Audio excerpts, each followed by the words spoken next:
de Deus que o curaria da sua lepra. Olha, irmãos, que participação tímida, que participação curta, mas que bênção aquela menina ter tido coragem de abrir a boca e falar: eu conheço lá em Samaria um homem de Deus que pode realizar um milagre na vida do meu senhor Naamã. A vida dela, irmãos, não foi citada na Bíblia, mas apenas um ato, uma atitude de fé, e mudou tudo, e Deus foi glorificado, e o nome do Senhor foi exaltado ali naquele país, a ponto daquele homem se converter, a ponto daquele homem pedir ali um pouco de terra para pudesse fazer um altar ali onde ele estivesse. Louvado seja o nome do Senhor. Não são grandes obras, irmãos, que fazem tanta diferença, mas a soma de pequenas obras, a soma, aleluia, de pequenos trabalhos, a soma de pequenas coisas que nós fazemos, no final de tudo, dá um resultado maravilhoso, dá um resultado grande, dá um resultado tremendo. Por quê? Porque nós estamos dispostos a fazer o que Deus quer que nós façamos. Louvado seja o nome do Senhor. Qual é a tua função no corpo? O que tu tens? Qual é? Para o que Deus te chamou? Para o que Deus me chamou? E nós muitas vezes, meus amados, nós olhamos para o púlpito, porque nós estamos muito ligados ao que diz lá em Efésios 4:11. E deu uns para apóstolos, e deu outros para profetas, e deu outros para evangelistas, e deu outros para pastores e doutores. 5 chamadas ministeriais. Aí nós olhamos para o púlpito e fala: está tudo aqui, ó. Os 5. As 5 chamadas estão aqui. Mas quem garante que você também não tem uma chamada para ser apóstolo? O apóstolo é o maior daquela igreja lá. Não estou falando de título, de credencial, de carteirinha. Estou falando de chamada ministerial. Chamada ministerial de apóstolo é diferente de ter uma carteirinha de apóstolo. Até porque não tem nada a ver uma coisa com a outra. Tem gente que desempenha o trabalho de apóstolo e não tem credencial. Chamada para pastor, chamada para evangelista, chamada para profeta, chamada para doutor, ensinador. Mas não são só apenas estes 5. Deus tem outros dons, outras chamadas, outras coisas que nós podemos fazer para Ele. E que independe de uma credencial, que independe do pastor Levi ou pastor Joel reconhecer ou não reconhecer.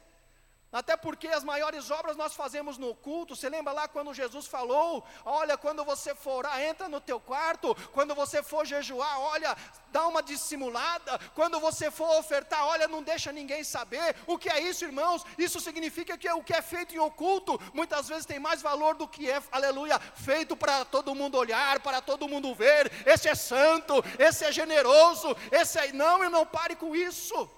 Nós não estamos atrás de bandeiras, de confetes, nós não estamos atrás de público, não estamos atrás de aclamação, mas nós temos que andar atrás de fazer a vontade de Deus. Louvado seja o nome do Senhor.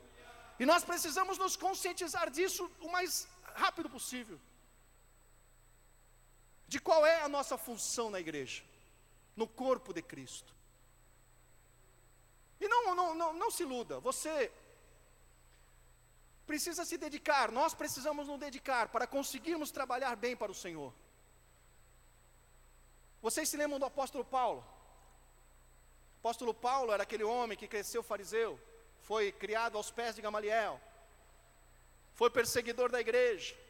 E no livro de Atos dos Apóstolos, o nosso irmão Lucas deixa registrado que quando ele encontrou o Senhor ali no caminho de Damasco, ele caiu por terra do cavalo, ficou cego. Depois o irmão Ananias chegou para ele e orou sobre ele, e ainda fez umas promessas que Deus tinha revelado a ele. Deus tinha revelado, vocês lembram da história ali, Atos, se eu não me engano, 9, né? Atos 9, onde fala da queda de Saulo. E ali Deus havia falado para Ananias: esse é para mim um vaso escolhido, para que vais anuncieis o meu nome aos gentios. E eu quero me deter, irmãos, no vaso escolhido.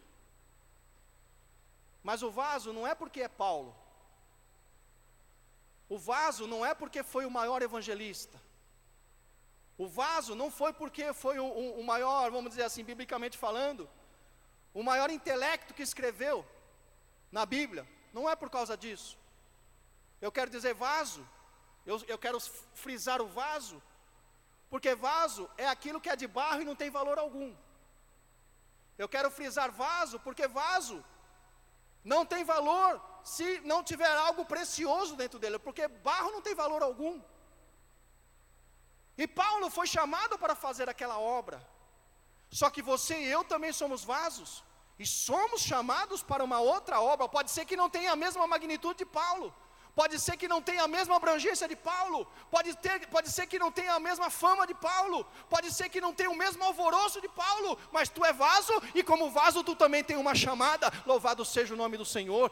Vamos ler, meus amados irmãos, segunda carta de Paulo a Timóteo, capítulo 2, versículo 9. Vejam que interessante. Segunda carta de Paulo a Timóteo, capítulo 2, versículo 9.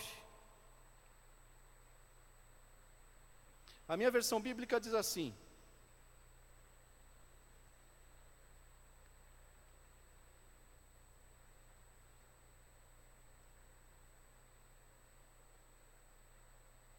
na realidade eu marquei o versículo errado.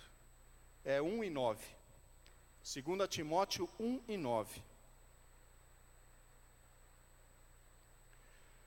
Olha o que a sabedoria que Deus deu, inspirou a Paulo para escrever esse versículo. Vou começar do 8. Porque não te envergonhes do testemunho de nosso Senhor, nem de mim, que sou prisioneiro seu. Antes, participa das aflições do Evangelho, segundo o poder de Deus.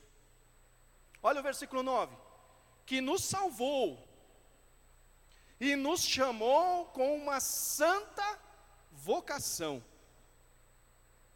não segundo as nossas obras, mas segundo o seu propósito, o seu próprio propósito e graça, que nos foi dada em Cristo Jesus, antes dos tempos dos séculos. Tem uma vírgula aqui, mas eu quero parar no 9. Nos salvou e nos chamou com uma santa vocação. Isso que Paulo está dizendo é que, além da salvação, Ele colocou na nossa mão uma vocação.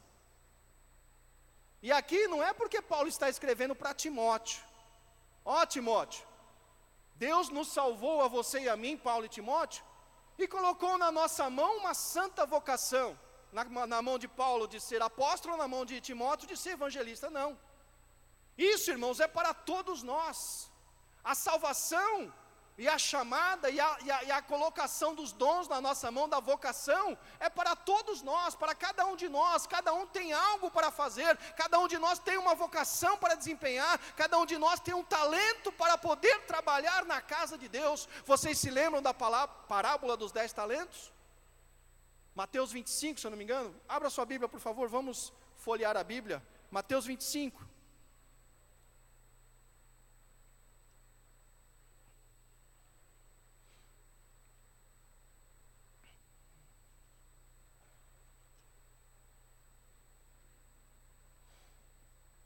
A partir do versículo 14, eu quero ler só o 15. Tem uma palavra que me chama muito a atenção. Evangelho segundo São Mateus, capítulo 25, versículo 15. Olha o que interessante, irmãos.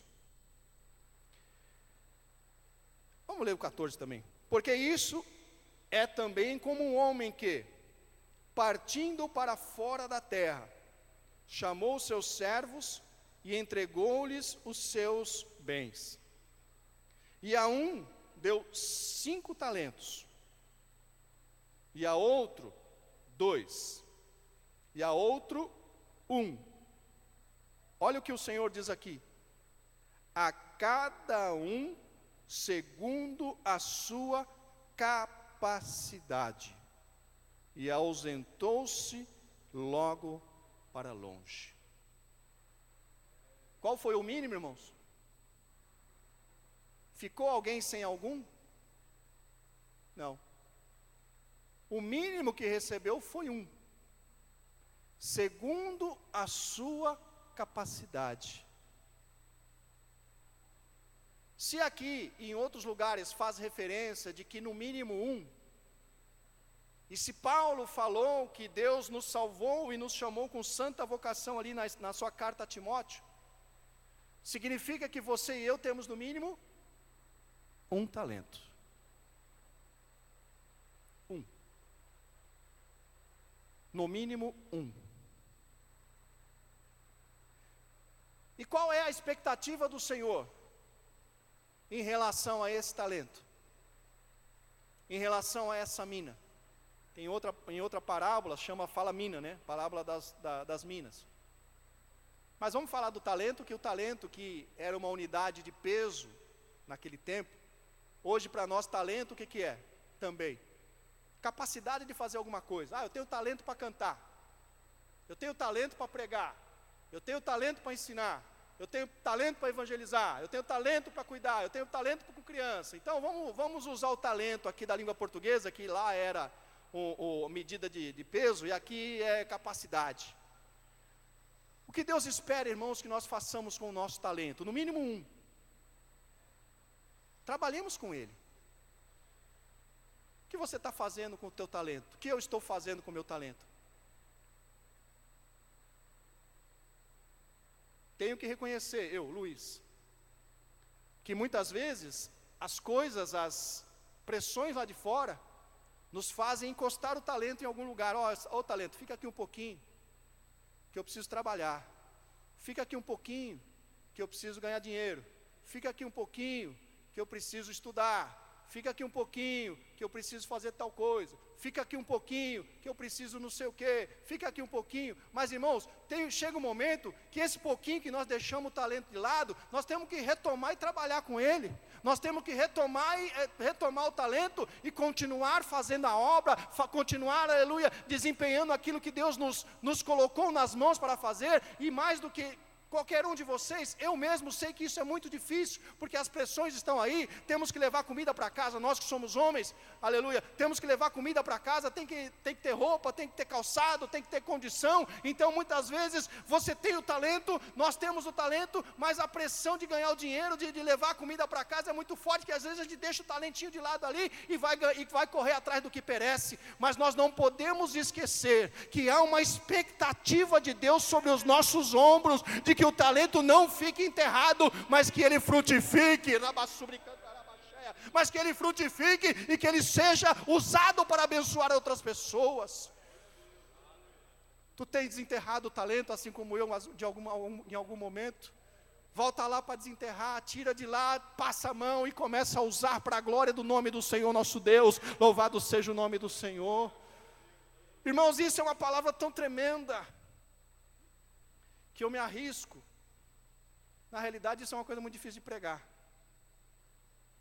Porque quando falamos dos talentos, nós nos esquecemos, ou muitas vezes fazemos que nos esquecemos, do que acontece no finalzinho das duas parábolas. Vocês se lembram? Que tinha 5 talentos, granjeou mais 5, ficou com 10. Com 11? O último lá, 10 mais 1 ficou com 11, é verdade, irmão. O que tinha 5 ganhou mais 5, ficou com 10. Depois 11, depois vocês vão entender, vocês sabem da palavra.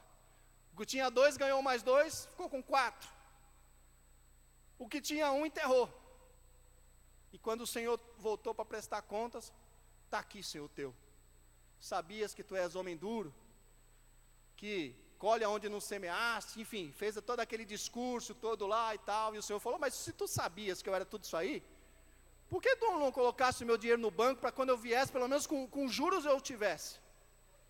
É difícil, irmãos, pregar isso, mas esta palavra das minas nos dá a entender que se nós fomos inúteis, se nós fomos negligentes, se nós deixarmos de fazer aquilo que Deus quer que nós façamos, a nossa salvação pode estar em risco, pode estar em jogo, porque o Senhor disse assim: pega o servo inútil, amarra de mãos e pés e lança nas trevas exteriores. Irmãos, isso é perda de salvação. Eu não estou aqui para aterrorizá-los, hein? Quem sou eu para julgar a qualquer um de vocês, mas esta é a palavra de Deus. Esta é a palavra de Deus. Qual é o nosso talento? Qual é a nossa função? Qual é a expectativa de Deus sobre nós? E quando falamos de corpo, esses dias estava passando por uma congregação, fomos convidados para meditar com os irmãos através da palavra, e o Senhor me deu uma ilustração muito interessante sobre essa questão do corpo, e eu vou falar para vocês. Naquele dia, falando em relação a corpo também, o Senhor nos fez, principalmente em cima do que Paulo falou ali no capítulo 12 de 1 Coríntios, né, do olho, do nariz, nós tomamos como exemplo o coração. Está certo que é um exemplo, vamos dizer assim, meio inflacionado, porque nós como membros do corpo, nós não somos um membro só. É difícil um membro ser o coração do corpo. Nós somos um monte de células juntas que fazem o corpo trabalhar. Mas naquele dia, nós fizemos a ilustração de nós, por exemplo, um cristão como se fosse o coração. Você já imaginou, e essa é uma pergunta que eu fiz lá, eu quero fazer para vocês também, se de repente o coração falasse assim, não vou mais bater, não quero mais bater, vou me revoltar, não estou contente, vou parar de bater. O que acontece com o corpo? Vocês já pararam para pensar nisso? O que acontece com o corpo se o coração cismar e falar, não vou bater mais? Dá uma parada cardíaca, a pessoa cai dura no chão. E se o olho falar, eu não vou querer mais olhar, não vou querer mais enxergar? E se o ouvido falar, não vou querer mais ouvir? E se o braço falar, não quero mais levantar e ficar assim? E não é isso muitas vezes o que nós fazemos, irmão? Nós estamos ali na igreja como parte de um corpo. E acordamos um dia de mau humor e falamos, não vou fazer mais não, vou entregar o trabalho. Não vou fazer mais não, vou entregar não sei o quê. Não vou fazer mais não. Vocês já imaginaram, irmãos, se o corpo um dia, alguma coisa fizesse isso? E quando faz, nosso corpo às vezes faz, mas é doença. Às vezes dá um ataque cardíaco numa pessoa, mas é problemas, enfermidades. E principalmente no coração, quando dá uma parada cardíaca, o que o pessoal do médico faz? Pega aquele desfibrilador, né? Já viram isso aí nos filmes, né? Aqueles dois negócios que colocam no peito assim, dá um choque, a pessoa se estribucha no chão assim, deve ser ruim demais esse negócio, de tomar um choque com o desfibrilador. E espiritualmente falando, irmãos, às vezes, quando um coração do corpo para, vamos supor, vamos nos colocar na posição de coração, se eu não quiser trabalhar, ou se os irmãos não quiserem fazer, e nós tivermos a função de coração, já imaginou se o Papai do Céu quiser usar o desfibrilador em nós, dizendo assim, meu filho, você tem uma função importante aí, você não pode parar, você não pode deixar de fazer, eu te chamei para isso. Lembra quando Paulo falou? A mim me é imposta essa obrigação de pregar, e ai de mim se eu não pregar o Evangelho. Porque Paulo tinha consciência, Paulo tinha convicção, Paulo tinha comunhão, Paulo sabia da sua importância na cadeia do Evangelho, no ciclo da evangelização, e ele tinha aquilo para si como uma obrigação, não uma obrigação como escravo, mas uma obrigação por tudo aquilo que Deus havia feito para ele. Se ele não fizesse, ele seria um ingrato, se ele não fizesse, ele estaria negando aquele que havia abençoado ele tremendamente. Então Paulo diz, a mim me é imposta essa obrigação, porque Deus tem me dado muito, e ai de mim se não pregar, e ai de mim se não falar. Meus irmãos, muitas vezes Deus precisa usar em nós o desfibrilador, dar um choquinho, colocar nós numa dificuldade, para nós despertarmos, para nós acordarmos. É muito complicado pregar e falar sobre isso, mas hoje é um culto de meditação. Você tem uma parte muito importante a desempenhar no corpo, eu também tenho. Você tem algo muito importante para continuar fazendo para Deus. E se por acaso você ainda não sabe o que é, o que nós podemos dizer é, aproxima-te do Senhor, aproxima-te dEle, da sua palavra. Você tem percebido, irmãos, como nós temos ultimamente andado muito distantes do Senhor? Eu vou no culto só de domingo, e chega aqui, ouve a palavra, e como se estivesse assim. E durante os outros 6 dias da semana é aquela correria, muitas vezes não ora, muitas vezes não lê a Bíblia, muitas vezes não faz nada e corre.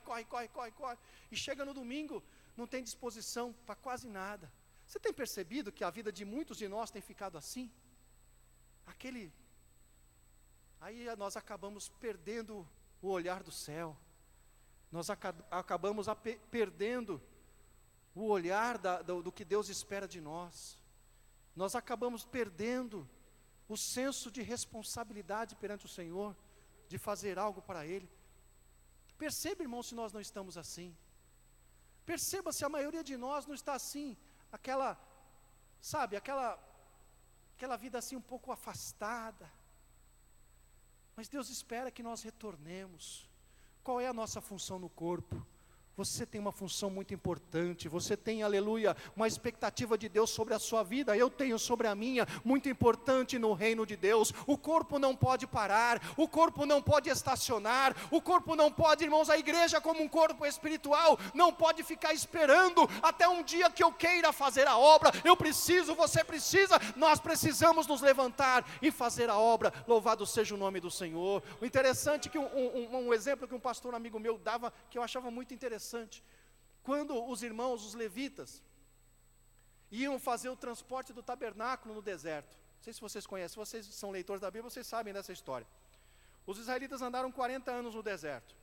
Durante o dia, tinha uma nuvem que ficava sobre o acampamento, sobre o arraial dos israelitas, para protegê-los da luz do sol. À noite, ficava uma tocha de fogo para aquecê-los e iluminá-los. E depois que os israelitas fizeram o tabernáculo ali no deserto, a Bíblia fala que eles ficavam acampados em volta do tabernáculo, de acordo com uma formação pré-definida por Deus. E acontecia o quê? Quando a nuvem se levantava do tabernáculo, a nuvem ficava pousada em cima do tabernáculo. Quando a nuvem se levantava do tabernáculo, significava que os israelitas precisariam se mobilizar para sair daquele lugar, para ir para outro lugar. Aí começava, irmãos, naquele momento começava a mobilização dos levitas para desarmarem, para desmontarem o tabernáculo. Então uns cuidavam das cortinas, outros cuidavam da cobertura, outros cuidavam das tábuas, outros cuidavam das bases, enfim, cada um tinha a sua função ali. Aí o pastor disse algumas vezes, e eu guardei isso daí. Já pensou, irmãos, se daqueles 4 levitas que precisavam carregar o altar do holocausto, porque o altar do holocausto tinha 2 argolas de um lado, 2 do outro, onde enfiava um varal, a Bíblia chama de varal, um varal, era uma haste de madeira, uma haste de madeira de cada lado, e eles levariam aquilo nos ombros. Já pensou se dos 4 ali levitas que precisavam levar o altar de holocausto, faltasse um? O que acontecia, pastor Lécio? A arca e o altar de holocausto também, porque tinha as argolas dos varais lá. Pode falar da arca, pode falar do altar. Tinha que ser 4. Se faltasse um, o que ia acontecer? Se aquele que precisasse levar a arca, aquele que precisasse levar a cortina faltasse, acordasse um dia de manhã e falasse, não vou fazer. Está chovendo, né? Não vou levar a arca porque está chovendo. Dá para imaginar, irmão, se poderia fazer isso? Não dá. Era uma incumbência e uma responsabilidade que Deus havia posto sobre algumas pessoas. Hoje está tudo tranquilo, né? Hoje chove, a gente não vem. Hoje faz frio, nós não vem. Faz muito calor, nós também não fazemos. Você percebe, irmãos, um pouco a diferença entre o zelo que o pessoal tinha lá e o zelo que nós temos? Não quero exortá-los, isso vale para mim, principalmente para mim. Nós precisamos, eu e nós como igreja, saber e ter a convicção de que Deus espera alguma coisa de nós. Deus espera, colocou em nossas mãos um talento, colocou em nossas mãos uma vocação, colocou em nossas mãos uma mina, colocou-nos numa parte importante do corpo, e espera que nós desempenhemos essa função, porque depende de nós, que aquilo que Deus colocou para nós fazermos, Ele não vai fazer. E se nós não quisermos fazer, Ele vai colocar outro no lugar. Porém, o que vai acontecer conosco, não quero nem dizer e nem pensar. Mas que nós meditemos nisso. Qual é a função que nós estamos desempenhando na obra de Deus? Qual é a posição que Deus tem nos eleito e nos colocado para desempenhar? Qual é a expectativa de Deus a nosso respeito?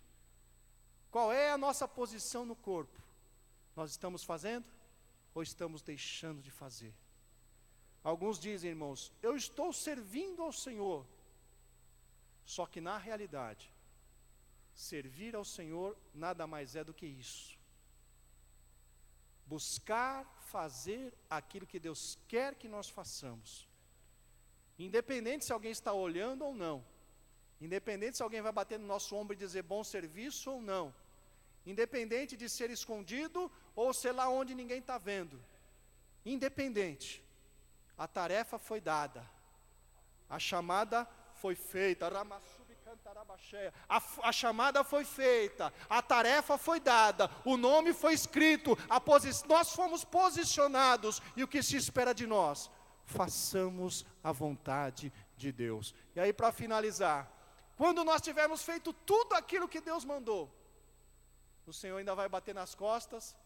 Se nós esperarmos uma batidinha nas costas e dizer, olha, está tudo certo, Jesus fala, você fez? Fiz. Era o mínimo que você podia fazer, porque é o mínimo, como o pastor está dizendo aqui, é a nossa obrigação. O galardão, irmãos, vem depois. O galardão é só depois. É só lá na festa. É só lá no céu. O galardão aqui na terra, irmãos, é só aqui da terra mesmo. Tudo que nós recebemos aqui, como recompensa por aquilo que nós temos feito. Não estou dizendo tudo, né? Mas se nós fizermos algo atrás do reconhecimento humano, é só aquilo mesmo. Mas quando nós fazemos para Deus, quando nós realizamos e verdadeiramente servimos a Deus, a recompensa naquele dia será tremenda. Mesmo que nós soframos aqui, mesmo que nós sejamos perseguidos, mesmo que nós sejamos apedrejados, mas se nós estivermos dentro da vontade de Deus, se nós estivermos ativos no corpo, se nós estivermos fazendo aquilo que o Senhor colocou em nossas mãos para que façamos, bem-aventurados seremos, louvado seja Deus. Naquele dia poderemos ouvir, bom está, servo fiel. Sobre o pouco foste fiel, sobre o muito te colocarei. Entra para o entra para o gozo do teu Senhor. Que Deus nos abençoe em nome do Senhor. Amém, igreja? Quantos podem louvar o Senhor pela palavra? Amém? A importância de entendermos que somos membros um dos outros, não é? Conforme disse Simão, cada um na sua função, e na sua função não pode falhar, porque se falhar, põe todo o corpo, expõe todo o corpo à necessidade, né? Então você é útil como membro do reino de Deus, então faça a sua parte com alegria para o engrandecimento do reino do Senhor. Também está conosco o irmão Gessi, da cidade do Rio de Janeiro, pertence à igreja missionária evangélica Maranata, também no trabalho com a empresa do nosso irmão. Fique de pé, nosso irmão, vamos receber também dizendo, bem-vindo em nome de Jesus. Sinta bem cooperando conosco no período que estiver em Limeira, e no final quero dar um abraço também no Senhor, amém? Deus abençoe, muito obrigado. Agradecemos também os internautas que estão ligados com a nossa rádio web Jesus é o Caminho, pela internet, várias pessoas sintonizadas de Kansas, nos Estados Unidos, Wichita também nos Estados Unidos, Belleville também nos Estados Unidos, Nova Jersey, Guarulhos em São Paulo, Monte Alto São Paulo, aqui em Limeira, Tóquio no Japão, Manaus, no Alagoas, São Bento do Sul, Santa Catarina, Três Passos, Rio Grande do Sul, Itaim Paulista, Petrolina, Pernambuco, Arthur Nogueira, São Paulo, Portugal, Lisboa, Mariano, em Minas Gerais, Serra Talhada, no Pernambuco, Presidente Pitácio, em São Paulo, Novo Hamburgo, no Rio Grande do Sul, Vila Nova do Sul, Rio Grande do Sul, Divinópolis dos Uruópolis, no Pará, Arapiraca, no Alagoas, Ouro Branco, Alagoas, Novo Hamburgo, Rio Grande do Sul, Vila Velha, Espírito Santo, Campina Grande, na Paraíba, Carazinho, Rio Grande do Sul, Vera Cruz, na Bahia, Guanhais, Minas Gerais, Bauru, em São Paulo, João Pessoa, na Paraíba, Piracicaba, São Paulo, Lajão do Santo, Minas Gerais, Votorantim, São Paulo, Godofredo Viana, no Maranhão, Camapuã, no Mato Grosso, Santo André, São Paulo, capital, Ouro Verde, em São Paulo. Deus abençoe cada internauta. Com certeza a palavra também falou ao seu coração. E lembrando e convidamos os irmãos que aqui estão e os que estão nos acompanhando pela internet. Quinta-feira, grande noite da vitória aqui no nosso Templo Central. Sábado, às 19 horas, a reunião mensal de obreiros. Domingo pela manhã, nossa escola dominical. E à noite, batismo e santa ceia aqui no nosso templo sede. Vamos estar de pé.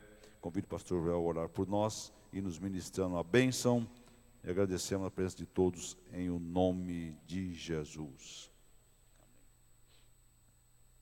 Amado e glorioso Deus, nosso Pai, que está nos céus, no nome santo e precioso do Teu Filho amado, estamos aqui na Tua presença, Senhor, agradecido a Ti, por tudo quanto temos ouvido nesta noite, a Tua palavra, que a mesma penetre em nossos corações. Pai querido, guarda-nos, ó Deus, debaixo da Tua mão gloriosa, conduze aos nossos lares, livra-nos de todo mal, abençoa aqueles que não puderam estar presente, aqueles que estão enfermos, Senhor, visita, cura, liberta, por Teu poder e graça.